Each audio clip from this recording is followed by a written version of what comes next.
Today, we get a chance to talk with the governor and to moderate that conversation. We have Roby Brock, and Roby Brock is the CEO of Natural State Media, the parent company of Talk Business and Politics and the Northwest Arkansas Business Journal. Brock is the host and executive producer of Talk Business and Politics, a news organization reporting on business and politics in Arkansas. Brock also moderates radio programs on NPR affiliates statewide and a daily digital newscast of talkbusiness.net. In partnership with Hendrix College, Talk Business and Politics conducts statewide polling on political and business issues throughout the year. He is also an alum of the Arkansas American Legion Boys State program. And you will hear more from Roby in a moment. Our special guest tonight, and certainly an opportunity to share with us as our distinguished honor, is our Honorable Asa Hutchinson. He is the 46th governor of the state of Arkansas. In 2018, he was reelected with 65% of the vote, having received more votes than any other candidate for governor in the state's history.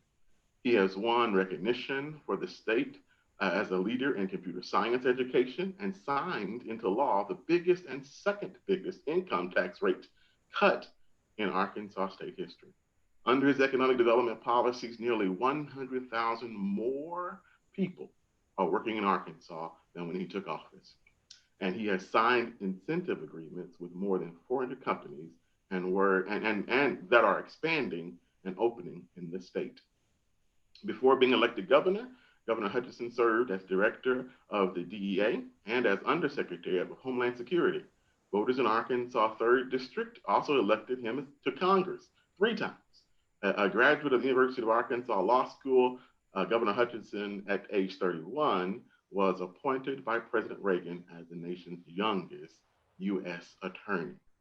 He and his wife, Susan, have been married for more than 40 years. They have 4 children and 6 grandchildren.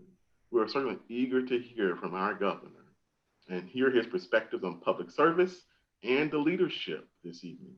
Governor Hutchinson will first deliver a few brief remarks, and then we'll hand it over to Roby to begin the conversation. Governor Hutchinson, thank you. Well, thank you, Dr. Jackson. It is great to be with you and to be back at Boys State. And certainly this is a different way to have Boys State, but the talent is still there, the leadership potential is still there, and the commitment of the American Legion is always with us. And so I'm grateful for the opportunity to be with you today. It is good to be with Roby Brock as well. He's going to grill me in a minute, but we're lucky to have him. He's one of the premier newsmen in Arkansas. That is also a great entrepreneur with his polling, his talk business. I'm very proud of the work that he does.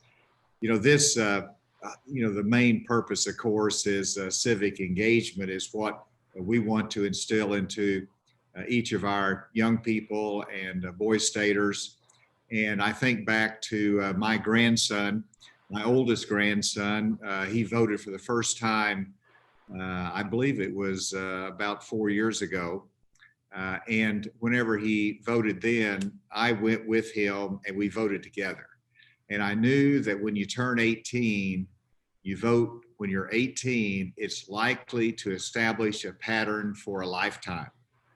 And that was important to me, to pass along that heritage of engagement, of participation, of voting to my son and to my grandchildren.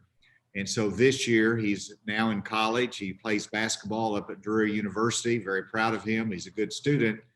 But on the weekend, he drove back from Springfield, Missouri, just to vote.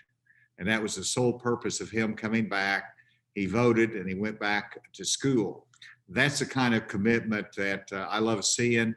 And I know that each of you, as you turn 18, you'll be able to have that same kind of experience and opportunity. I appreciate the introduction. I've had a long path in politics, but I've also been engaged in the private sector as a lawyer, as a community leader, as a businessman. But then I've served two different presidents, but then when I had the opportunity to run for governor of Arkansas, I seized that moment because I knew that being governor, you could make a real difference in people's lives. And guess what, Boys Staters, the first time that I ran, as Roby well knows, I lost my first attempt to be governor of Arkansas. I lost to then Governor Mike Beebe.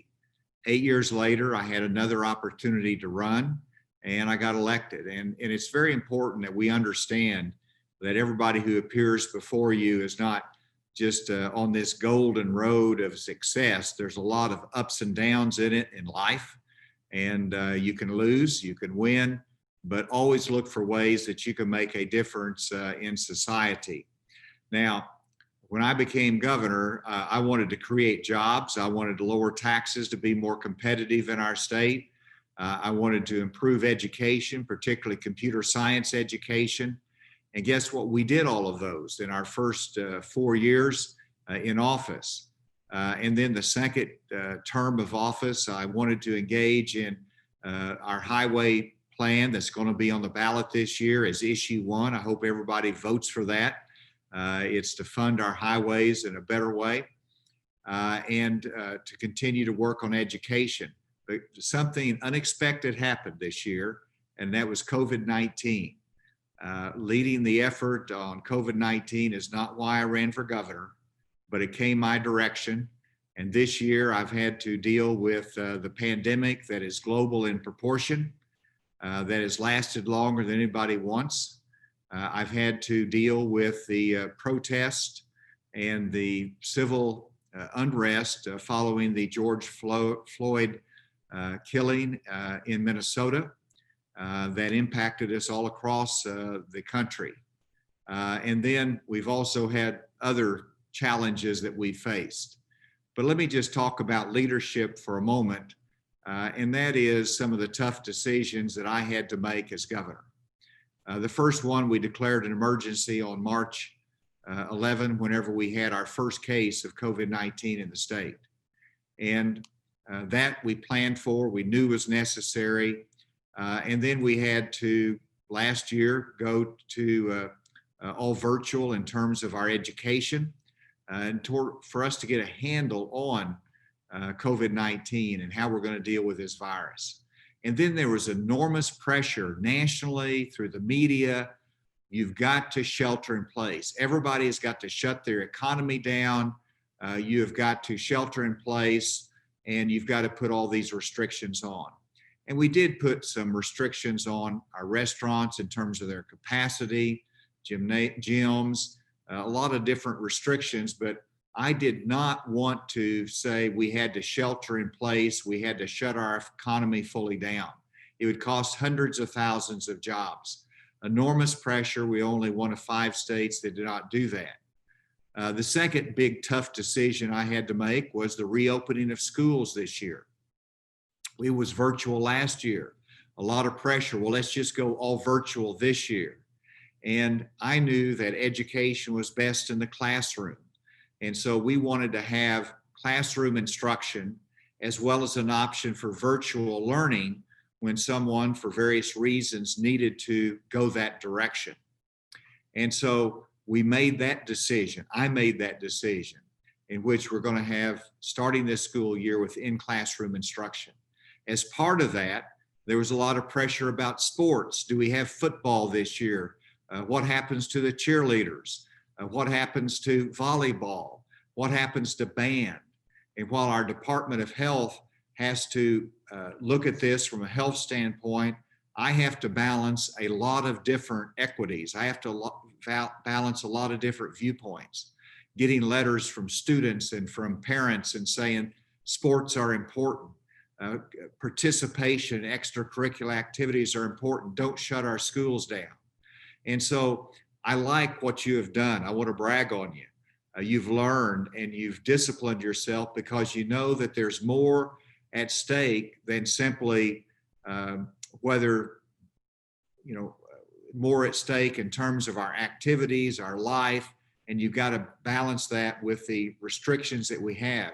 You've had to wear masks, you've had to socially distance, but you know how important that is to our life, our schools, and to be able to have our economy at the same time. And then finally, there was the debate over the mask. And the worst thing is, as governor, is to have a pandemic. Well, the next worst thing of having a pandemic is to have it during an election year. And that has made it even a greater challenge. But I made the decision, even as a Southern governor, that we need to follow the health guidance. And one thing that we can do is individual responsibility. So I encourage people to wear a face covering. We actually mandated that when you can't social distance. That is one way we can do business. We can go to school. And those are difficult decisions, but a leader has to make that. The worst thing you can do is not make a decision. And you live with them, you adjust them as needed, you listen to everybody, you get the best advice we can. When it came to our protest here in Little Rock, and Roby, I'm going to finish in just a second, but as I went, we saw the protests that were happening nationally. We knew they were going to happen here.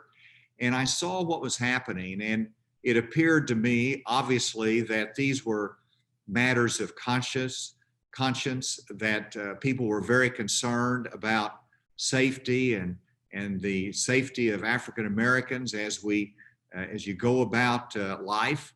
And after happening, what we saw happen in Minnesota. But then we saw where it went from legitimate protest into destruction of property, burning buildings, and destroying private property. And so we did call out the police, and we put a stop to the violence, but also to protect those legitimate protesters that were there. That was the balance we were trying to achieve. One thing I did also was I believe in hearing and listening. And I remember Roby Brock saying, you need to listen, you need to listen. Well, I brought in quietly the protest leaders, at least many of those, and I listened to them, and they were young. They were wanted to have change, and they needed change was necessary in our country. And so based upon what I heard from those young people, I took a number of those and put them on a task force for the future of law enforcement in our state. And they are continuing to meet, and they're meeting with chiefs of police. They're meeting with other leaders in the community, and they're trying to make recommendations, which they're doing, as to how we can make police better, how we can train them better and have accountability, and to make sure that they have the tools they need to keep us safe. But that is an example of youthful leadership with passion, speaking out about what they saw as wrongs in our country. And now they are implementing and exercising their good judgment as to how to make change in our society. And those will be items that we'll consider next year in the General Assembly, some of the recommendations that come from those young people. So be engaged, make a difference. Your voice counts. And it is great to be with you today. And I'll turn it back to Dr. Jackson or to our moderator, Roby Brock. All right. If it's all right with you, Dr. Jackson, I'll just take it over from here, if that's all right. It's good. Well, Governor, first of all, it's good to be with you. Thank you so much for doing this. And I am glad to hear that you have been taking my political advice. That is such a rich and rewarding thing to hear and to know. So I appreciate that. Quick question for you. When you took your grandson to vote, which I am proud of you for doing that, did he cancel your vote out? That's the first question I've got. Well, I did not ask him how he was voting for president. So he may or may not have. I respected him a lot on that, but I did help teach him about issue 1, issue 2, and issue 3 on the ballot. And it was very helpful for him to know what was there. I tried to guide him a little bit on issue 1 particularly. I think I got his vote on that. I think you probably did. All right. Well, I am glad that you mentioned your 2006 run for governor, because I want to go back to the beginning of your attempts at elected office. And I want to find out, first of all, just where did you get the bug to be active in politics? Did you think when you were younger you wanted to run for political office, or did you just think you wanted to be involved in it? Or how did you fall into politics to begin with? Well, it was not when I was young. Some people, they get into politics and they plan their life out and say, that's what I want to do. I never dreamed of it. You've heard the story probably that whenever I was a senior in high school, I was just trying to get through. I was a pretty good student, but my parents had never gone to college, and they had a high school education, but very blue collar. And they encouraged me to go to college, but I picked my major, accounting, because it was the first major listed alphabetically in the roster of majors. So I was an accounting major for 4 years, and I was in debate. And then in debate, I had a debate topic that caused me to go to a law library and start reading some cases. And I fell in love with the law. And I said, how do you become a lawyer? And so I took my LSAT, I went to law school, and I was just planning on being a lawyer, but it was really the combination of the value of making a difference in life and the opportunity through the law to impact your community that ultimately led me into politics, because that's where you can really impact the law through policy, but also individual lives. And so it was really the course of being a lawyer and community engagement that led me into the political arena.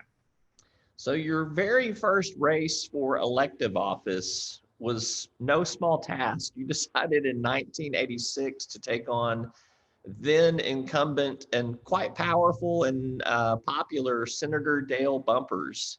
I'm not going to regurgitate the outcome of that race in terms of percentages there, but did you think you had a shot to win that race when you got into it, or did you just say somebody's got to run against him, and this is a good way for me to kind of get involved in politics and just, let's go ahead and go for the gusto? Well, Ronald Reagan was president, who was one of my mentors from a distance. And I loved his conservative philosophy. And so, yes, I got into that race because I wanted the people of Arkansas to have a choice. I was a conservative, he was moderate to liberal, and I wanted them to have a choice. We disagreed on a lot of issues. I knew it was uphill all the way, because people have to understand, while we're a red state now, we were not always a red state. In fact, in the 80s, we didn't really have much of a Republican Party in Arkansas. And so I was giving people that alternative to see what a young conservative Republican looked like. And probably 38-40% of the vote of the people said, we like you. The rest of them said, we're pretty happy with what we've got. In other words, I lost. But it was a great experience. But I did it out of passion, and I did it out of offering a choice, and believing in the two-party system in our state. Yeah. You ran for attorney general. Then you were at, which you did not win that race. You did win the race for Congress, as was mentioned in your biography. Then as you've already pointed out, you lost that race in 2006, and then came back in 2014 and ran for governor again. You lost the 2006 governor's race there.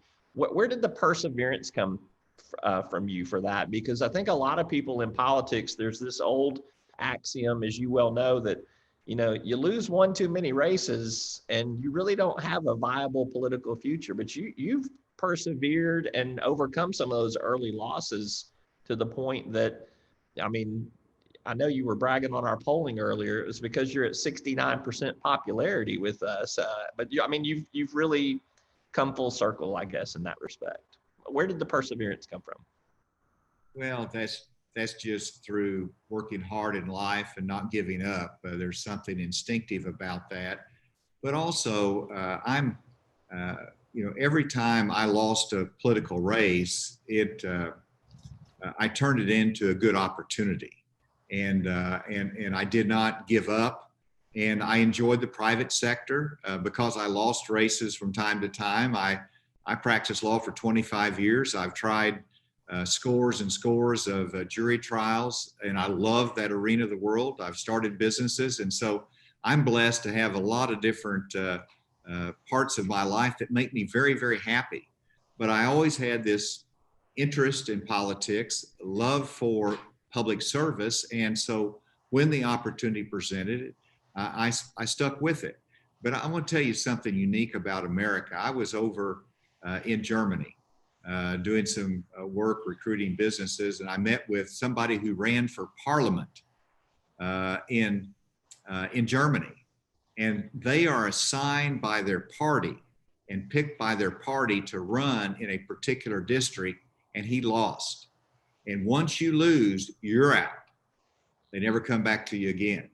And he was so amazed that I was able in America, because it's your choice. You have that freedom and you can persevere in it. So what a wonderful country we have. And so, you know, I compare myself to Abraham Lincoln, not like President Trump compares himself to Abraham Lincoln, but Abraham Lincoln lost 5 political races. He was elected president in 1860. You know what happened to him in 1858? He debated Stephen Douglas across Illinois on the issue of expansion of slavery, and he might have won the debate, but he lost the election. He lost the election 2 years before he got elected president of the United States. What a wonderful country we're in.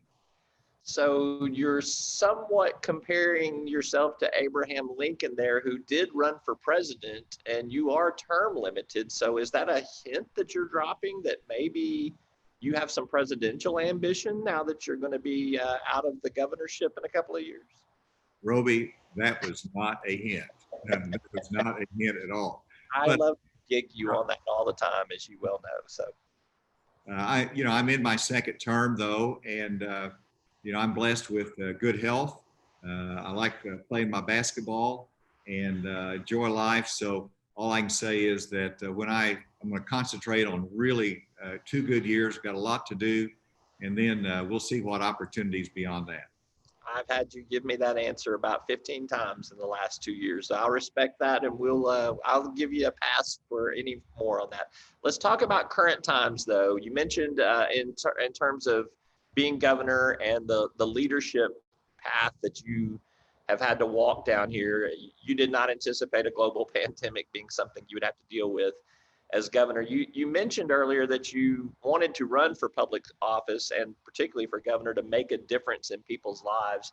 Tell me how you feel like you have made that difference, particularly in this hardship, this circumstance that we've been in this year. At the same time, you have had to make some decisions that some people haven't liked. So maybe how have you found that balance and that ability to know that you're making a difference for a majority of people, the right people? I mean, how do you kind of find the balance in knowing that you're not making everybody happy, but you're doing the right thing? Well, I don't think I'm making anybody happy, because this COVID is just really, really challenging, because we're frustrated with it. It's been on 7 months. It's here. It restricts our freedom of movement. And so no one is happy with it. And someone said, you have to make a lot of unpopular decisions. And I said, every decision I make is unpopular. You're going to really get both sides that are challenged with it. But first, let me just more broadly talk about impacting people's lives. As a governor or policymaker, you do it by high-level policy. Whenever we required computer science to be offered in every high school in Arkansas, that through a change in policy impacted thousands of kids and students in school, that they have a new opportunity. But you also, and we should never forget, the opportunity to impact people's lives through, relationships, through casual meetings, just how you touch someone's lives. And I hope everybody out there recognizes that the biggest impact that you might make tomorrow is what you say in 2 or 3 words to someone else. Are you encouraging them? Are you making fun of them? How do you handle other people? And you impact people's lives. I had a real blessing the other day. We had a lady, who's an elderly lady, call and send left a voice message, which I listened to, and she said that she was very ill and she couldn't figure out what was wrong. And all of a sudden, she had the TV on, in which the governor of Arkansas, myself, was doing a public service announcement on the signs of a heart attack.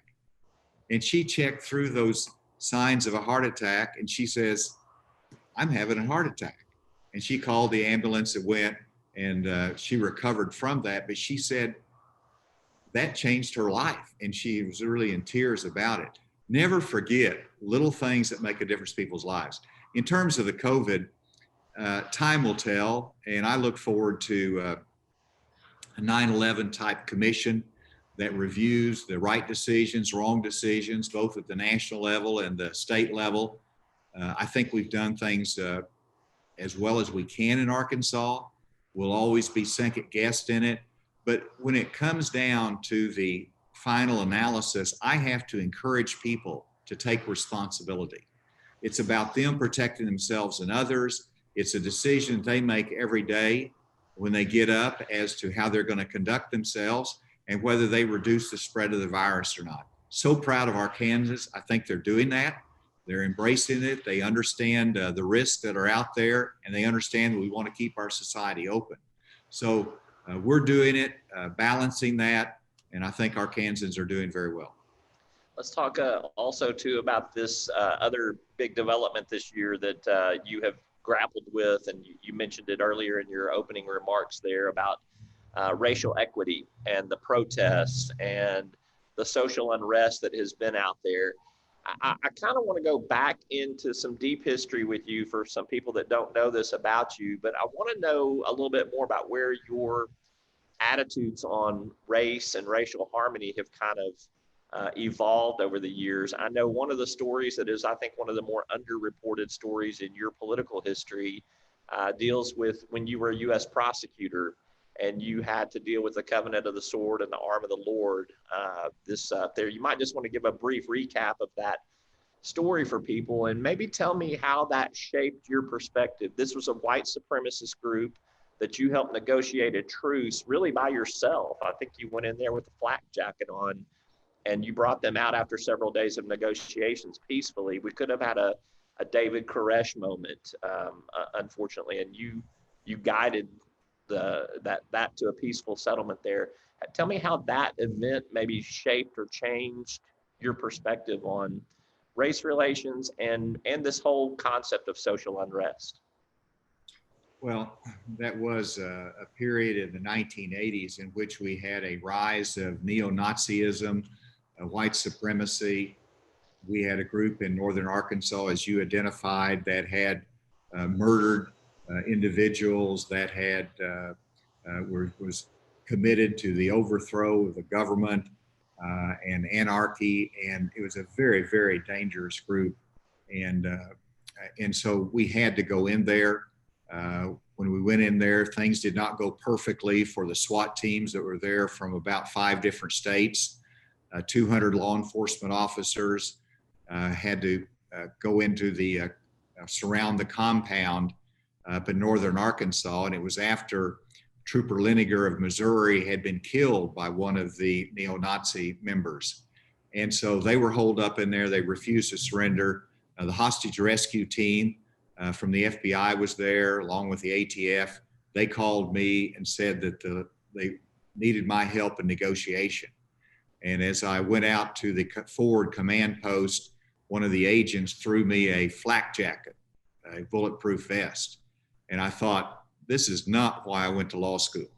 But that's the situation I found myself in. 3 days of negotiation, they surrendered, and we prosecuted them successfully. But how did that shape my thinking? It made me realize the harm to society, the harm to individuals, and how hatred can lead to violence. And it's especially repugnant whenever it is targeting people for who they are, whether it is their race or whether it is their gender, sexual orientation. That's not, whether that's not who you target for violent activity. And whenever that happens, there should be a severe penalty for changing thought into violent action. And we've made a clear distinction. You cannot arrest somebody because they have bad ideas and they're ignorant or their lack of tolerance. But as soon as they move that into the violent area, man, we're after them. Now, move that forward to today. And I want everybody to understand this because I need your help on it. Arkansas is one of 3 states that does not have a hate crime legislation, which means that just like you remember in Texas, there was this gentleman that, the wrong name for him, an individual who traveled a couple hundred miles to target, as he said, the Mexicans that were in a store in El Paso. And he opened fire and he killed a number of them. And that was clearly evidence of traveling and targeting a minority because of who they were. Texas had a hate crime law in which you could have an enhanced penalty for targeting. And we want that in Arkansas. We're one of only 3 states that does not have it. And that's important so that we send the signal in Arkansas that we are a diverse population. We recognize that diversity, and we're going to have an increased penalty if you're going to commit violent acts against someone because of who they are. We need to get that passed in the General Assembly. There's some hesitation about it. We need your support. Tell your legislators you think that's a good idea if that's the case. Yeah. All right. And you did not give yourself enough credit when they handed you that flak jacket. It was because the leader of that compound specifically requested you to come in and negotiate with them. I think you had laid some foundation. I think this is an important lesson to kind of put out there too. You had had conversations with him when you first came into the prosecutor's office before there was any trouble with that group. I want to know why you did that, number one, and do you think that that is part of what maybe helped to negotiate that settlement more peacefully? Wow. Roby, you've got a memory or you do a lot of homework. That's exactly right. I had occasion to meet with Jim Ellison, the leader of that group, on a different issue. I knew his extreme views, and he was becoming very well known for his marginal legal activity, but also because he was getting a big following. And so there was some other issue, and it caused us to get together for a conversation. And I left that conversation, and I hope you don't take this the wrong way, but if you listen to him, 90% of it is fairly traditional ideology, but it was a 10% that was crazy. And but because I had that meeting with him, that he knew of me, and so he requested that I come and have discussions with him that led to the negotiation. So, laying the foundation or having communication, understanding the enemy is important. Understanding the other side, where they're coming from, it makes it a little bit easier to deal with them. But that was one of the most successful law enforcement operations in the history of Arkansas. And you contrast that to Waco, you contrast that to other violent incidences across our country, and there are ways. We had good law enforcement, we had good negotiation tactic, and it wound up being a successful prosecution as well as saving a lot of lives. We'll talk about that at a later date too, just about that whole period of time there, because I got a bunch of other questions and they're not necessarily germane to this conversation right here. All right, so I've got another line of questioning that I want to take you to, but I want to throw out there, we're getting 1 or 2 questions in our Q&A here. If any of you that are watching or participating have some questions, please send them our way. I'm going to filter through some of them and ask a few of them here in the back half of this interview. So let's talk about the political rhetoric that we see out here today. I want the young people that are watching this today to understand, we've seen an uncivil tone in our political rhetoric. It's it's been out there. It's been driven by a lot of different causes. I'll let you assign where some of them are coming from. But is the toothpaste out of the tube on this? Can we go back? Can the pendulum swing back to a time where you can talk to the people on your social media feed about things you disagree with and not hate each other at the end of the day? Because what I see now concerns me greatly about the ability for us to communicate and listen and have really constructive civil dialogue in this country. I'm not ready to give up on it, but I am very disheartened by what I see out there in the public and in private. Well, I concur with you. It worries me as well. And, you know, the political arena has always been hard fought. It's an arena of combatants with different viewpoints and offering different solutions. And so there's always going to be that debate. There's going to be that intensity. Sometimes it goes over the top. The difference is that today we have media that expands on that division and emphasize the division. And then you have in this world of immediate communication, the social media, where everybody can participate in it. So it is just intensified. Now, is it going to change? It will be very, very difficult, but it can get better. And it gets better through everybody exercising individual discipline and civil discourse and realizing that just because you're on social media, it's not a free shot for everyone. And that you have to, you know, I have a simple habit. A habit is just sort of a rule that I do a social media post, I always give it to someone else to review for me. And whether it's my staff or the first lady, but I want somebody to make sure that I'm not reading it wrong. And so you just got to be careful about your in civil discourse. The second thing is, it is really important about leadership. And, you know, I voted for Donald Trump, but I really don't like the way he has taken us down a path of a lack of civil discourse and how he's emphasized that. So we do need leaders that will give us an example. When I was in Congress, I would get hostile letters just like everybody else. And I was always amazed that sometimes you just respond with information and with courteousness, and people would write back and say, you know, those are good points. Maybe you're right. Now, not everybody did that, but, you know, listening is a pretty good habit for people, and it's impressive when they do that. I'd go to a town hall meeting, and, you know, a town hall meeting will bring in a lot of different hostilities sometime. And, you know, and John McCain, I so admired him because someone at one of his presidential town hall meetings started saying something very negative about President Obama that was really crossing the line. It wasn't a policy, but attacking his character and who he was and his lack of patriotism. John McCain called him out and said, don't go there.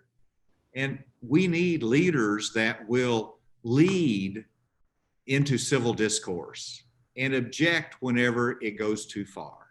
And so I hope that the young people in this room can lead us adults in the right direction in that way.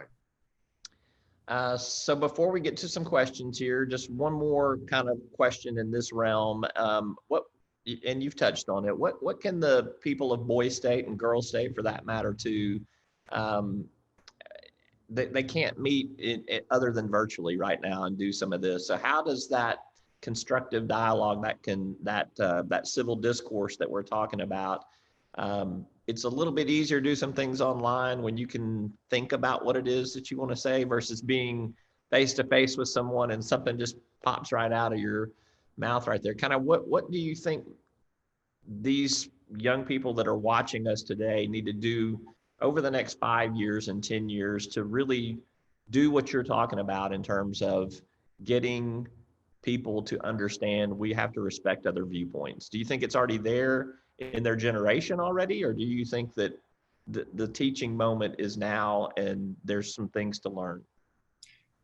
I do think this generation is much more tolerant in terms of diversity because we are more diverse. You live around people of many different backgrounds and persuasions and lifestyles. And so I think there is a high level of tolerance in this generation. But you have to expand that tolerance also to different viewpoints. And how do you understand someone that has a different viewpoint than you do? Well, it's human interaction.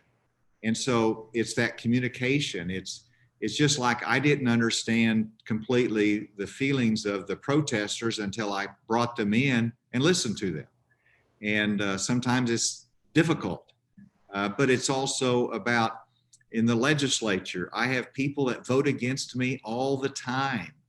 And I hear, well, they said this and this about me. Well, sometimes I just call them up and wish them a happy birthday, or I call them up and say, is there anything we can work on together? And so nothing beats that human interaction and that expression of let's see if we can work together that makes a difference.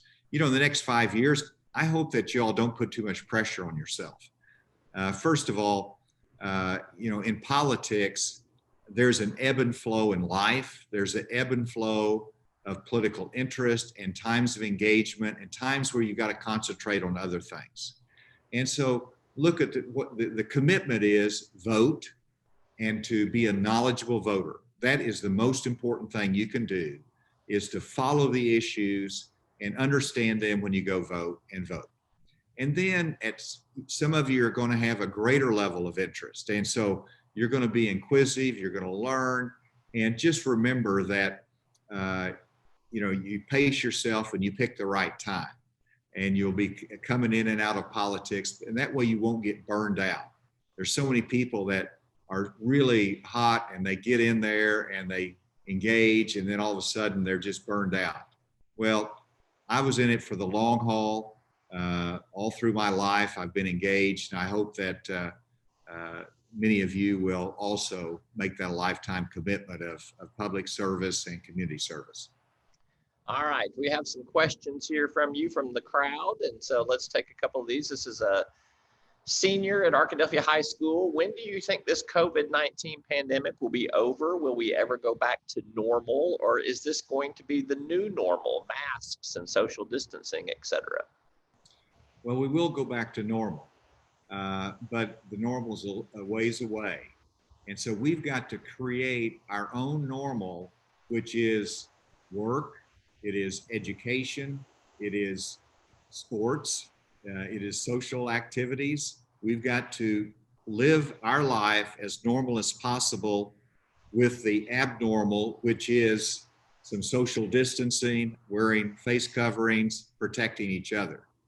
That will only end until we get a vaccine that is widely distributed.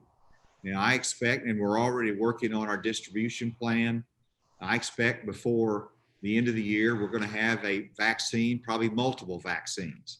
Then they've got to produce it, and then we have to get it distributed, and then we have to have people to have confidence that that's what I want, and it has to have a large percent of the population that will get that vaccine. And so this is going to go into next year for sure. But at some point, we will get back to the normal that we want, then adjusted normal, which was probably having education that will have more online options. We're going to have telemedicine that's going to be with us for a longer period of time, because we say, hey, you know, it works. You know, businesses are going to do more Zoom calls because it saves travel expense. And that means that our travel industry is going to have to adjust a little bit, maybe not as much business travelers. There's going to be a lot of adjustments and long-term consequences, some very good, and some that we're going to take some innovation to work through. You'll have to answer this next question because it comes from someone named Reagan. So, I mean, if you can't answer a question from Reagan, there's already a tax to help the roads. Why are you trying to add another one? And where is the money the government is currently getting going? That's a great question, Reagan. Well, it is absolutely a great question, and I'm grateful for it. So Right now, we'll give a long answer, I'm sorry. We have fuel taxes that's based upon the gasoline that's consumed that goes to pay for our roads. Well, we're having more efficient automobiles, we're driving less, so that means we have a declining source of revenue for our roads. So that was the challenge, and that's what led us to have a new highway plan that had a steady flow of revenue for our highway maintenance and infrastructure. And so issue one says that we're going to extend an existing half-cent sales tax into the future. And that is the reason it is not a new tax, because it is continuation of an existing tax. And that half-cent was adopted, 10 years ago, which was for a bond program. It was of limited time. It was a bond program that's going to expire. And so if you pass issue one, you will not pay 1 penny more after it passes than today in terms of taxes for highways. So that's how it works. There are, some people ask the question, well, why do you have issue one in the Constitution? And the answer is that the existing half-cent sales tax was in the Constitution, so we're amending it. And other people say, well, why don't you have a sunset clause where it ends after 5 years? And the answer to that is that, whenever you build a road, it has to be maintained forever. You don't have a sunset clause on maintenance cost. And so that's the reason we can do more long-term planning with that continuation of that half-cent sales tax. Thank you for the question. All right, this comes from Reese Brown. And first of all, Reese is a political influencer online, does tons of research, debating, communicating with other political pundits online. First, he would love to have you on his podcast that he hosts weekly at some point in time. So send that request to the governor's office, Reese. His question is, what is your stance on abortion, and in the case of Roe v. Wade possibly being overturned in the Supreme Court, what would you do to improve our current foster care in Arkansas to account for it? It's a little bit of a full question. I am pro-life, and so I believe Roe versus Wade was wrongly decided. And we've passed a number of protections in Arkansas to reduce the number of abortions and to protect life. But we've also really had a very significant initiative to increase the number of foster parents, to encourage them. We've utilized a lot of different tools to get more foster parents engaged and taking care of our children who, for various reasons, need help. And that's been successful. And so we combine those two programs, trying to be pro-life, but also to save children, to give them a better, more wholesome arena to live and to be raised in. The First Lady is very active in the child advocacy centers that helps our abused children, and to make sure that they have the help that they need. I do want to make a comment on Roe versus Wade. We just have a new justice, and I think she might have indicated in her past comments that Roe versus Wade was not a good decision. It was wrongly decided, but that doesn't mean that she is going to overturn that as a justice, because we have the principle of stare decisis. I know it's been a while since I pronounced that Latin word, in which we give respect to the previous decisions of the court. And she talked about that in her confirmation hearing. So while I know where she is philosophically, I don't know that we know exactly what's going to happen to Roe versus Wade as those cases will come up for the Supreme Court. All right. Patrick from Arkadelphia, current Yale University freshman, Boys State alum. How do you deal with your ideological peers when they act in ways that oppose civil discourse? Well, I don't engage in the same level. And so one, on social media, I'm not in a back and forth. I don't get into a debate on somebody on social media. But I like organized debate, so I'm a pretty intense debater. I've been in the courtroom. I know how to fight hard. I know how to argue. But it can be done in a respectful way, and part of it is the traditions. My good colleague, I happen to disagree with on this issue. I don't assault his patriotism, and so I engage in debate. I just try to do it at a different level, and I don't want to be. Nobody's perfect. I'm sure I've slipped up sometimes too in my campaigns, Roby. If you look back, they're pretty tough ads that I ran against Senator Bumpers. But we try to distinguish attacking somebody's character versus hitting them hard on the issues and showing the difference. That's how we engage in debate. All right, I'm going to do one last question here, and there are some that we haven't gotten to. I'm going to ask the Boise State folks to package these up and send them up to your office so that you guys can respond to them. A few of them would require some pretty lengthy answers. This one is a little bit more philosophical, and I think it's a good one to end on here. What is the most major role of being a governor and your top leadership skill that you think helps you fulfill the position of governor? Well, it is a good question, and it's really about the style of leadership. And to me, the most important characteristic of effective leadership is encouragement, that you lead by encouragement and not by chewing on people all the time. Although I do a little bit of that when I have to. But you try to encourage your staff and build them up. And then secondly, I like Sam Walton's style of management, which is, they call it management by walking around. And I like to know what is the ground truth. Right now, we're going through COVID. And so I get my briefings from the Department of Health, but you'll see me on the phone to hospital administrators. What's happening in your hospital today? You'll see me on the phone with people who've been quarantined. How is the Department of Health doing? And what was your time frames? And so that's a technique of management that's been important to me. And as it was Sam Walton, management by walking around, getting the ground truth on the ground. When it comes to leadership, some of the best leadership lessons I've learned was whenever I was the crew chief on a janitor crew in a gymnasium going to college. I was a sophomore in college. I started as a janitor in the gymnasium, and I was asked to lead a crew of 5 people. And what do you learn? You learn encouragement. You get more out of workers when you encourage them. Secondly, you learn to inspect. After they did their cleaning, you go around as the boss and make sure it's done right. Thirdly, you learn supply chain management.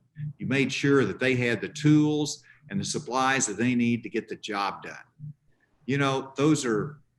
So take advantage of leadership opportunities now.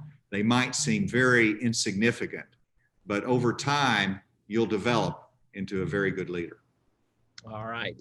Governor Asa Hutchinson, it has been a pleasure to sit with you and have a non-confrontational interview with you. Not that we do that a whole lot anyway, but it's always good to get your take on things. And thank you for sharing your perspective with this group. Always a pleasure, and we do appreciate your time. Thank you, Roby. Good to be with y'all.